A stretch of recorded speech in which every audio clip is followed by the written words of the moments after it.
अस्सलामुअलैकुम वरहमतुल्लाहि वबरकातुहू। बड़े लंबे अरसे से काफ़ी सारे लोगों ने रिक्वेस्ट की है कि कोई दांतों के लिए मंजन का नुस्खा बयान करें, बना के दिखाएं।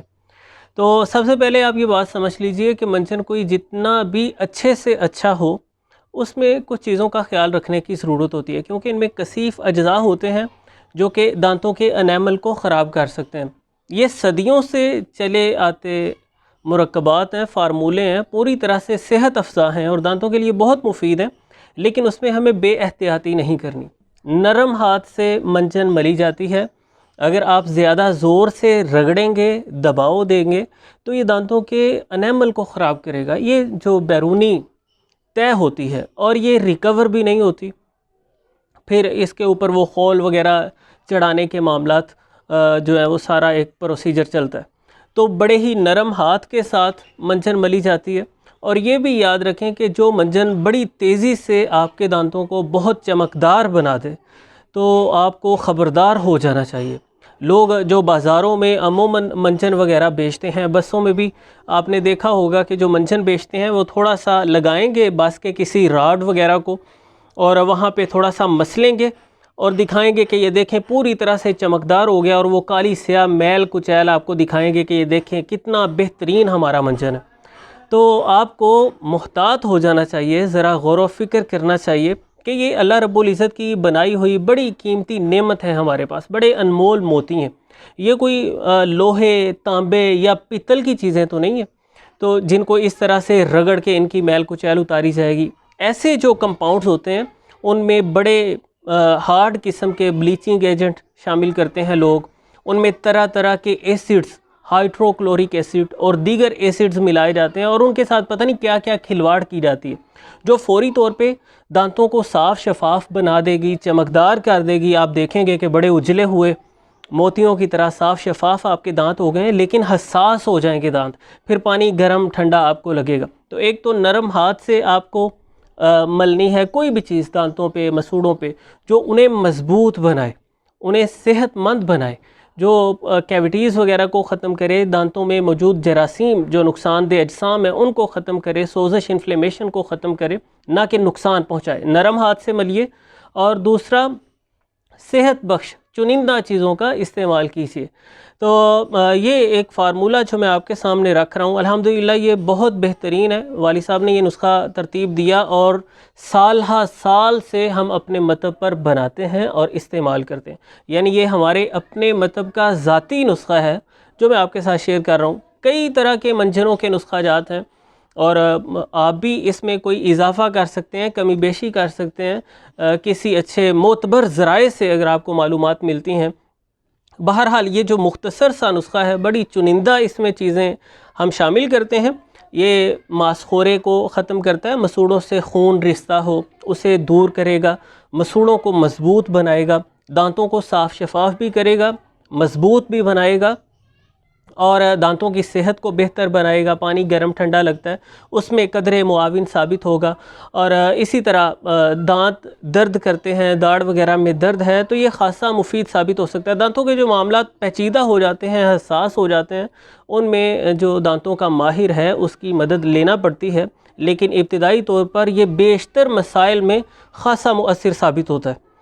तो ये हमारे पास जो कुछ चीज़ें हैं मैं आपको तारुफ़ करवा देता हूँ। ये है हमारे पास एक पाव फटकड़ी सफ़ेद, जिसे हम बिरयां करेंगे तो तकरीबन आधा पाव बाकी बचेगा, जिसे हमने कूट कर बारीक कर लिया है। अच्छे से बारीक करेंगे तो ये बिरयां होने में कम टाइम लेगी। ये देखें हमने पिसी हुई फटकड़ी इसमें डाल ली है और इसे हम एक और दूसरे बर्तन से ढाँप देते हैं। बिस्मिल्लाहिर्रहमानिर्रहीम। अब हम इसे चूल्हे पे चढ़ा देंगे। आग बहुत ज़्यादा ना तेज़ हो और ना ही बहुत धीमी, मुनासिब सी आग पे हम इसे चढ़ा देते हैं। बिस्मिल्लाह होगी। सुहागे को बिरयां करें या फटकड़ी को बिरयां करें तो ये आधा वज़न बाकी बचता है और बाकी जो माई रतूबात होती हैं वो इसमें से ख़ारिज हो जाती हैं, पक के ख़त्म हो जाती हैं। तो आप इस तनासुब को समझ लीजिएगा और इसी के मुताबिक फिर आप अगर कम बनाना चाहते हैं तो चीज़ों की मिकदार का तयन कर लीजिएगा। बाज़ बहुत ही भोले कहेंगे या सादा कहेंगे या क्या कहेंगे, ऐसे अफराद होते हैं वो कहते हैं कि साहब आपने तो इतना सारा बनाया था, तो हम 100 ग्राम बनाना चाह रहे हैं तो चीज़ें कितनी कितनी लें, या हम एक पाव बनाना चाह रहे हैं तो कितनी कितनी चीज़ें लें। तो आपको जो पैमाना बता दिया जाता है, चीज़ों का तनासुब बता दिया जाता है, उसी को आप कई गुना के साथ ज़रब करके भी चीज़ बना सकते हैं या कई गुना पे तकसीम करके कम से कम करके बना सकते हैं। ज़ाविये को समझना ज़रूरी है। सबसे पहला जुज़ फटकड़ी सफ़ेद, वो एक पाव हमारे पास मौजूद है। इसे हम इस तरीके से ढाँप कर चूल्हे पर रख देते हैं बिरयां होने के लिए। ये आधा पाव बाकी बच जाएगी, एक पाव में से आधा पाव फटकड़ी सफ़ेद हमारे पास बाकी बच जाएगी। और हमारे पास सफ़ेद नमक है 125 ग्राम। साथ ही साथ इन चीज़ों की मैं आपको थोड़ी सी इफ़ादियत भी बता देता हूँ कि फटकड़ी हमारे मसूड़ों को मज़बूत बनाएगी, इन्फेक्शन का, सोजश का ख़ात्मा करेगी। आपने देखा होगा लोग कोई ज़ख़म वगैरह भी हो जाए वहाँ फटकड़ी को घिसते हैं, क्योंकि वो इन्फ्लेमेशन को, सोजश को नहीं फैलने देती, जरासीम को बेहतरीन किस्म की। और नमक जो है ये बेहतरीन एंटीसेप्टिक है, जरासीमों को ख़त्म करेगा, लेकिन नमक का बहुत ज़्यादा इस्तेमाल वो दांतों के एनामल को ख़राब करेगा। तो ये जरासीमों को ख़त्म करेगा, मसूड़ों को सेहतमंद बनाता है और जो फासद रतूबात हैं उनको ख़ारिज कर देता है। 125 ग्राम ही है हमारे पास काथ सफ़ेद। ये भी सोजशी असरात को ख़त्म करने के लिए, ख़ास तौर पे हमारे गम्स को, मसूड़ों को मज़बूत बनाने में बड़ा अहम रोल अदा करता है, बहुत मुफीद साबित होता है, दांतों को भी सेहतमंद बनाता है। और हमारे पास 50 ग्राम है कबाबा चीनी। इन्फ्लेमेशन को, सोजश को दूर करती है, मसूड़ों को सेहतमंद बनाती है और साथ ही साथ उम्दा खुशबू फ्राहम करती है। जो बैड ब्रीथ का प्रॉब्लम होता है, सांस के साथ बुरी किस्म की जो स्मेल आती है, उसको ख़त्म करने में बड़ी मददगार साबित होती है। और 30 ग्राम है हमारे पास ये काली मिर्च, दौरान खून को बेहतर बनाएगी, सिमी असरात को, जहरीले असरात को ख़त्म करेगी, अमराज पैदा करने वाले अजसाम को ख़त्म करेगी। जब गम्स के अंदर ब्लड का फ़्लो बेहतर होगा, दौरान खून, ब्लड की सर्कुलेशन अच्छी होगी, इससे दांतों की भी सेहत बेहतर होगी, दांतों के कई तरह के मसाइल ख़त्म होंगे। 20 ग्राम है हमारे पास लौंग, जो कि बेहतरीन पेन किलर है। तकरीबन दर्द कुछ मोस्टली जो अद्विया होती हैं उनमें लौंग लाजमी शामिल होता है। तो ये दर्द को ख़त्म करते हैं, सोजश को ख़त्म करते हैं। दाढ़ में खोड़ वगैरह की सूरत में भी जो शिद्दत की दर्द हो रही होती है, ऐसे में भी लौंग का इस्तेमाल बहुत मुफीद साबित होता है। 10 ग्राम है हमारे पास छोटी इलायची, जो कि फ़रहत बख्श है, तबीयत को फ़रहत और ताज़गी देती है। ये 10 ग्राम इलायची हमारे सारे मुरक्कब को बेहतरीन एक बड़ी खुशगवार सी खुशबू देगी। तो ये फ़रहत देती है, ताज़गी देती है, सांस की बदबू वगैरह को भी ख़त्म कर देती है। और 1 किलो है हमारे पास संग जराहत, संग जरा इसे कहते हैं, संग जराहत कहते हैं, पाठा के नाम से आम देहाती ज़बान में ये मारूफ़ है। ये एक चमकदार बड़ा नरम सा पत्थर होता है, ये आप देखें हाथों के साथ भुरता जा रहा है। ये इसकी तह बर तह हमें नज़र आ रहा है कि अलग अलग होती जा रही हैं तहें इसकी। तो ये चीकना सा, बड़ा नरम सा, एक बड़ा सॉफ्ट सा पत्थर होता है। तो 1 किलो है हमारे पास संगे जराहत। तो ये सारी चीज़ें जब मिलती हैं, ये सारी चीज़ों के औज़ान मैं आपको स्क्रीन पर लिख के भी दे रहा हूँ। ये एक बड़ा सेहत बख्श, पूरी तरह से महफूज हमारे पास मंजन तैयार हो जाता है। फटकड़ी को बिरयां करते हुए आप इसे देख सकते हैं किसी चीज़ की अड़ेस के साथ। देखें अभी उसमें माई रतूबात बाकी हैं। जब ये पूरी तरह बिरयां हो जाएगी तो ये सारी माई रतूबात ख़त्म हो जाएंगी और ये सॉलिड हो जाएगी। तो इसे थोड़ी सी अगर ज़्यादा हरारत पहुंच जाए तो इसमें कोई ख़तरे की बात नहीं होती, बिरयां होने में इसे कुछ टाइम लगता है। इन्हें अच्छे तरीके से ग्राइंड कर लेना है, पीस कर पाउडर बना लेना है, अच्छा बारीक पाउडर बना के फिर भी उसे छान लें, जो कोई मोटे अज्जा उसमें रह जाएं उनको भी अच्छे से बारीक कर लेना है आपने। इसे किसी डब्बे में महफूज कर लें। ये आप रोज़ाना भी इस्तेमाल कर सकते हैं, वरना दूसरे तीसरे दिन अपने इस्तेमाल में रखें। तकरीबन 1-1.5 ग्राम मंजन लें और वो थोड़ा थोड़ा शहादत की उंगली को लगाते जाएं, हल्का हल्का नरम हाथ से मसूड़ों के अंदर बाहर, दांतों को अच्छे से हलक में, ज़बान पर, पूरे मुंह के अंदर आपको अच्छे तरीके से इसका नरम हाथ के साथ, ज़्यादा देर तक भी नहीं मलना और ज़्यादा ज़ोर से भी नहीं मिलना और ज़्यादा मिकदार में भी नहीं मलना।